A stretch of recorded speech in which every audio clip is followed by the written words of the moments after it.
अब कथा है परशुराम की। क्षत्रियों ने वहां पर समाज में अधर्म की स्थापना करना शुरू किया, तो भगवान जमदग्नि ऋषि के आश्रम में, घर में रेणुका माता के गर्भ से प्रकट हुए। क्या नाम लिया उन्होंने? परशुराम। क्या नाम है? परशुराम। परशु माने क्या होता है? परशु माने क्या होता है? कुठार, फरसा। और परशु शब्द को वैदिक भाषा में दान भी कहा है। दान, दान, वैदिक भाषा में उसको दान भी कहा गया है। परशुराम, जो दान वाले राम है। ये गड़बड़ कैसे कर दिया भाई? नृपति परशुधर अपि अवतारी, काटी अधर्म ही धर्म पसारी। इसे मत फाड़ो, फिर दोबारा सही से पानी गिरेगा। ये काम मत करो, इनसे चेतिया नहीं आता।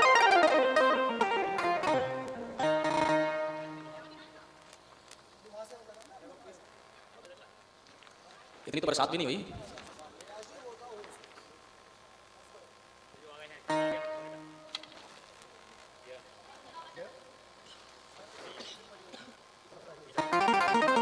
चलो ध्यान दीजिए कथा में, ये तो होता ही रहेगा यहाँ। अब अन्य लोग चले जाओ यहाँ से, हैं सामने से। अब जो काम के लोग वही, जो काम कर रहे हैं वही करिए, और सब लोग बैठ जाइए। परशुराम ने अधर्म की भुजाएं काटी। परशुराम ने काटी अधर्म की भुजा। और देखिए, पिता की आज्ञा से माताजी को और भाइयों को भी मार दिया था परशुराम जी ने। और वरदान मांगते समय जमदग्नि ने कहा कि अब वरदान मांगो मुझसे, मैं तुमसे प्रसन्न हूं। तो वरदान में क्या मांगा? इनको पुनः जीवित कर दो।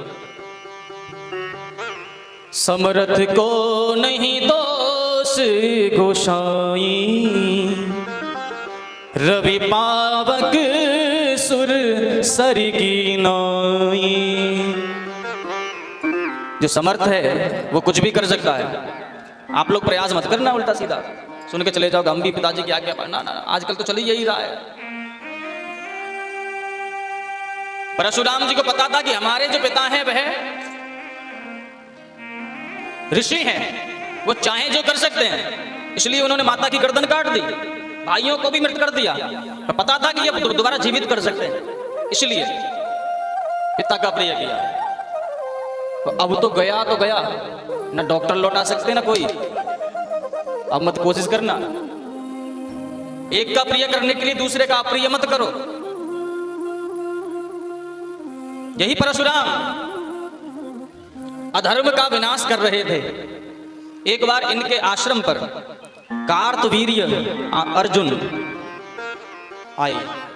उन्होंने वहां पर कामधेनु नाम की गाय को देखा। किसको देखा? गाय। कौन सा वंश है इसका? हाय हाय वंश। कौन सा? हाय हाय वंश। नाम भी इस वंश का यही है। और जहां हाय हाय होती वही है। इस वंश में वह प्रकट हुआ और देखा ऋषि के आश्रम में कामधेनु गाय बंधी है। जो जिस काम से जाए उसको वही मिल जाए। ये नहीं कि दूध ही दूध देती थी, वो औषधियां भी प्रदान करते। कामधेनु तो वही है, मनिच्छित फल कर देती है। शगुन होता है गाय से। कभी आप रास्ते में निकल के जा रहे हो, गाय अनायास आपके रास्ते में पड़ गई, किसी काम से आप जा रहे हो, समझ लीजिए वो काम बनेगा। ये बिल्कुल सही बात है। और बिल्ली पड़ जाए तो? बिल्ली तो पालते हैं लोग आजकल, परंदो बिस्तरों में सुलाते हैं कुत्तों को, कुत्ते पालते हैं, गाय नहीं पलती। गाय के तो गोबर से बहुत सी क्रियाएं हो जाती है। मल सेजन क्या करते हैं? उठा के फेंकते हैं। इतनी सेवा कुत्ते की।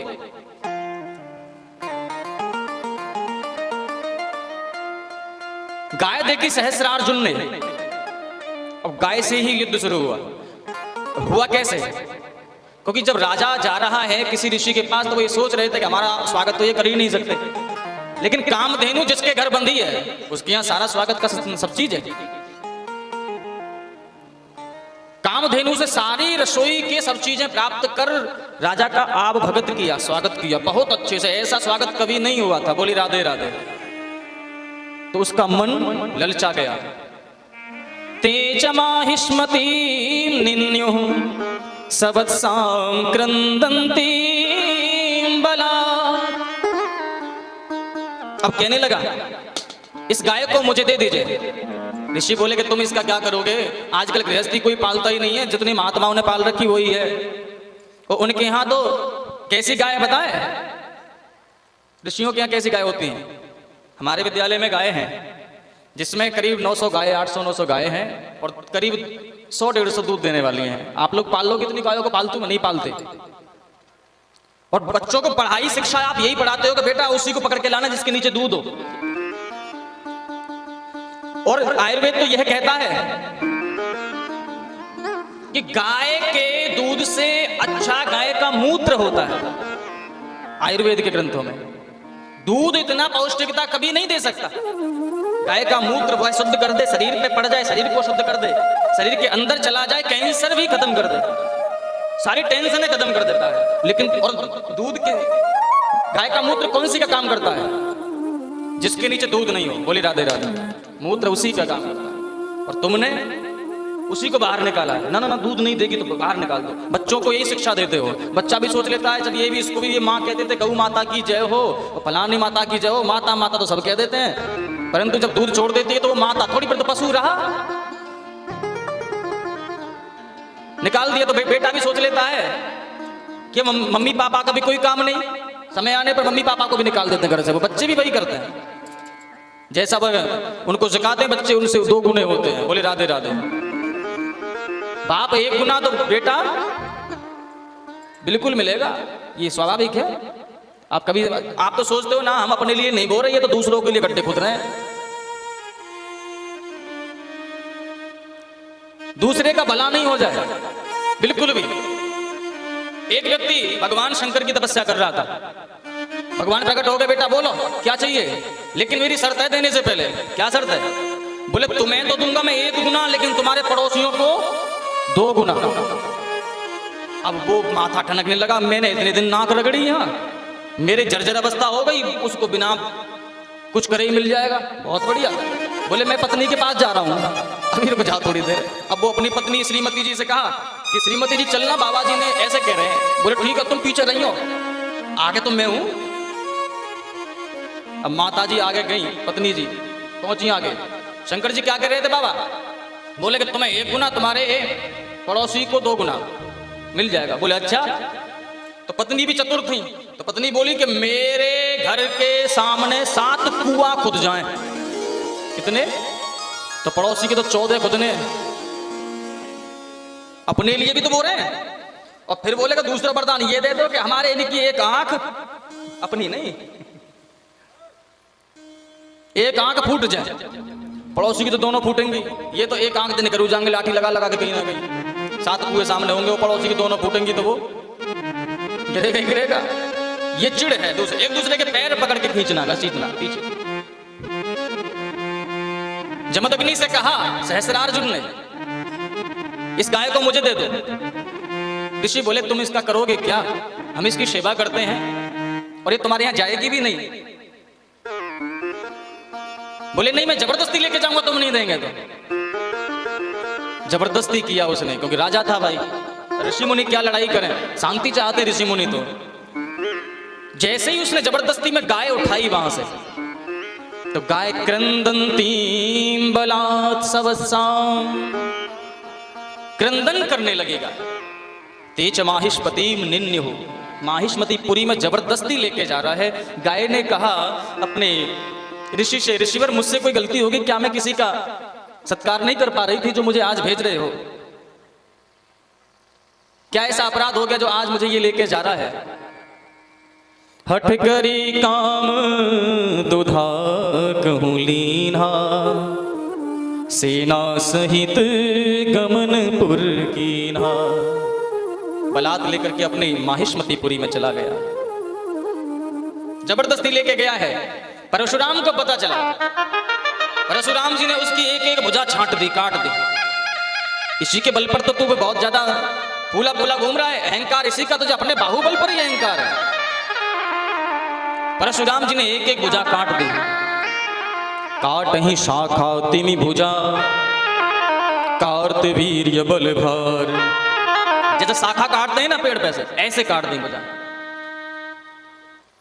परशुराम जी वापस अपने आश्रम में आ गए।